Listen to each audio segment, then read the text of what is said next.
حضرت عمر کا زمانہ ہے، مسجد میں عورتیں بھی نماز پڑھنے آتی ہیں اور مرد بھی نماز پڑھنے آتے ہیں۔ ایک خوبصورت عورت کا راستہ ایک نوجوان لڑکا روکتا ہے۔ ایک دن اس نے دیکھا، ایک دن روک کے کہا تجھے مسئلہ کیا ہے؟ اس نے کہا کہ میں تیرا چاہنے والا ہوں۔ اس نے کہا کہ میری چاہت ڈیمانڈ جو کروں گی پوری کر دو گے؟ اس نے کہا آسمان سے تارے بھی توڑ لو۔ اس نے کہا بس میری یہ خواہش ہے 40 دن حضرت عمر کے پیچھے نمازیں پڑھ لو، اس کے بعد 40ویں دن کی آخری نماز کے بعد یہاں میں منتظر ہوں گی تیری اور تیرا انتظار کروں۔ 40 دن نمازیں چلتی رہی۔ پھر عمر کا لہجہ اور من کے روگ نہ دھلے اور من میں نور نہ اترے۔ 40ویں دن کی آخری نماز کے بعد وہ گردن جھکا کے جا رہا تھا، لڑکی اسبِ وعدہ کھڑی تھی۔ کہا گزر رہے ہو؟ میں اسبِ وعدہ کھڑی ہوں۔ کہا کھڑی رہو۔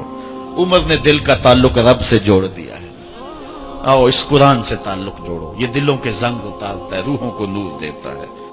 اسلام کا جو بنیادی اخلاق ہے وہ حیا ہے، یہ بات ذہن میں رکھیں۔ ہر دین کی ایک پہچان ہے، حضور نے فرمایا اسلام کی بنیادی پہچان کیا ہے؟ حیا ہے۔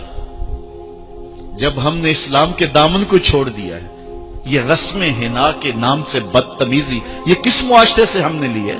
اور کیا بہوؤں بیٹیوں کا تماشا لگایا، اور نیم برہنہ بیٹیاں لوگوں کی شہوانی نگاہوں کے سامنے ہیں، اور باپ بھی کھڑا ہے اور بیٹا بھی کھڑا ہے۔ نہ باپ کی آنکھوں میں حیا ہے، نہ بیٹے کی نظروں میں حیا ہے، نہ بھائیوں میں غیرت ہے، اور کہتے ہو اللہ کی رحمتیں ہمارے اوپر نازل ہوں۔ یہ تو شکر کرو پتھر نہیں برستے محمد عربی کے قدموں کا صدقہ۔ اگر ان کی رحمت نہ ہو درمیان میں ابھی آگ لگ جائے دونوں جہاں میں۔ یہ تو ان کی رحمت ہے کہ پتھر نہیں برستے۔ پچھلی قوموں نے ایک ایک جرم کیا، کسی کے اوپر پتھر برسے، کسی کے اوپر خون برسا، کسی کے اوپر ایسا زلزلہ آیا کہ نیچے والی جگہ اوپر اور اوپر والی بستیاں نیچے۔ لیکن اس امت پر ایسا نہیں ہوگا۔ اور اللہ نے فرمایا ما کان اللہ لیعذبہم وانت فیہم، محبوب تیری وجہ سے میں عذاب نہیں اتارا ورنہ پیس کے رکھ۔ سر سے لے کر پاؤں تک ہم اسلام میں آ جائیں، چھوڑیں آدھا تیتر آدھا بٹیر، جہاں جی چاہا اسلام کے دامن میں آگے اور جہاں جی چاہا ادھر چلے گئے۔ مسجد میں بھی چندہ دیا اور ہوٹل میں بھی شراب پی، رب بھی خوش رہے شیطان بھی راضی رہے، ایسا نہیں ہوگا۔ رب کہتے نہیں کہ میرے ہو تو پھر میرے ہی ہو۔ کوئی بھی غیرت مند محبوب نہیں جو ہے تسلیم کرتا کہ میرا محب کسی اور کی طرف نظر اٹھا کے بھی دیکھے۔ تو رب سب سے بڑا غیرت مند ہے، وہ نہیں چاہتا میرا ہو اور کسی اور کی طرف دیکھے۔ تم کون ہے؟ مغربی تہذیب لگتی کیا ہے تمہاری؟ اپنی ملت کا قیاس اقوام مغرب سے نہ کر، خاص ہے ترکیب میں تجھے قوم رسول آج۔ تم غیروں کی نقالیاں کرتے پھرتے ہو، تمہارے سامنے سیدہ عائشہ کی سیرت موجود نہیں ہے؟ تم مغرب کی ٹینوں بننے کی کوشش کرتی ہے میری بیٹی، تیرے سامنے محمد کی بیٹی فاطمہ کا نقشہ نہیں ہے؟ کدھر بھاگ رہی ہے؟ یہ بال کھول کے بازار میں کون جا رہا ہے؟ یہ نیم برہنہ کون جا رہا ہے؟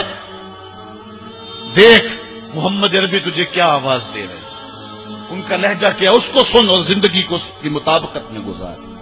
اصل ہمارے دل زنگ آلود ہو گئے، اس دنیا کے اس ماحول نے ہمیں اس طرح کر دیا ہے کہ آج ہمیں سمجھ نہیں آ رہی کہ ہم کدھر جائیں۔ اور ایک اور حدیث میں حضور نے دلوں کا اور من کا میل اتارنے کے 2 نسخے بیان کیے۔ ایک کثرت کے ساتھ موت کو یاد کرنا، کثرت کے ساتھ موت کا تذکرہ، اور دوسرا کثرت کے ساتھ جو ہے وہ تلاوت کلام مجید۔ اصل 10-15 سالوں سے ہمارے ساتھ جو کچھ ہوا ہے، آج اگر کوئی تذکرہ موت کرے، کوئی آخرت کی یاد دلائے، کوئی عمل کی بات کرے، وہ کہتے ہیں یہ تو ویسے خوش کیسے، کیا پتہ، قبر کا مذاق اڑا رہا ہے۔ اللہ اکبر، قبر دا خوف دے دے کے لوکی مینوں ڈرا دے۔ میں کہتا ہوں لوگ ہیں کون ڈرانے والے؟ منکر نکیر کا پتہ آمنہ کے لال نے دیا ہے۔ فَلْيَضْحَكُوا قَلِيلًا وَلْيَبْكُوا كَثِيرًا، تمہارا رب کہتا ہے تھوڑے ہنسا کرو زیادہ رویا کرو۔ رونا دل کا میل اتارتا ہے، باطن کے اجاڑ پن کو دور کرتا ہے، من میں خشیت الہی کے پھول کھلاتا ہے۔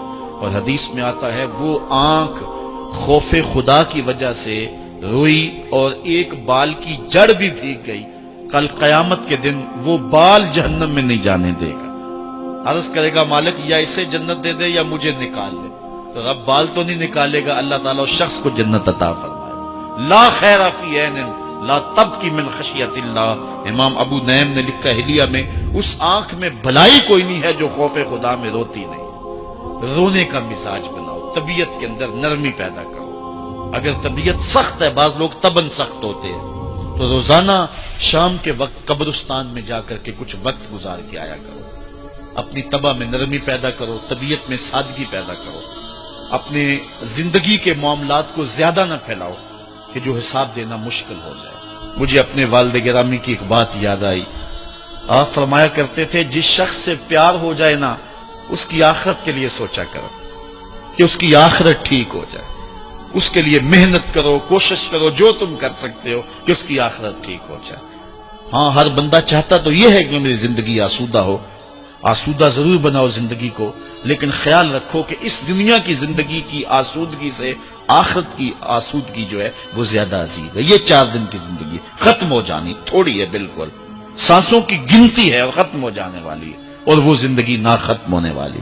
اس لیے خندق کھودتے صحابہ پر جب حضور کو پیار آیا تو دعا کیا دی، اے اللہ میرے انصار کو بھی بخش دے، میرے مہاجروں کو بھی بخش دے، کیونکہ زندگی تو آخرت کی زندگی ہے۔ ان کی آخرت کی زندگی کے لیے خاص طور پہ دعا مانگی۔ اس لیے اپنی آخرت کی زندگی کے بارے ترجیحاً ہم سوچیں اور اپنی زندگی کو بہتری کی طرف لے جائیں۔ 5 گانا نماز شعار زندگی بنا لیں۔ زندگی جاتی ہے تو جائے، لیکن نماز نہ جانے پائے۔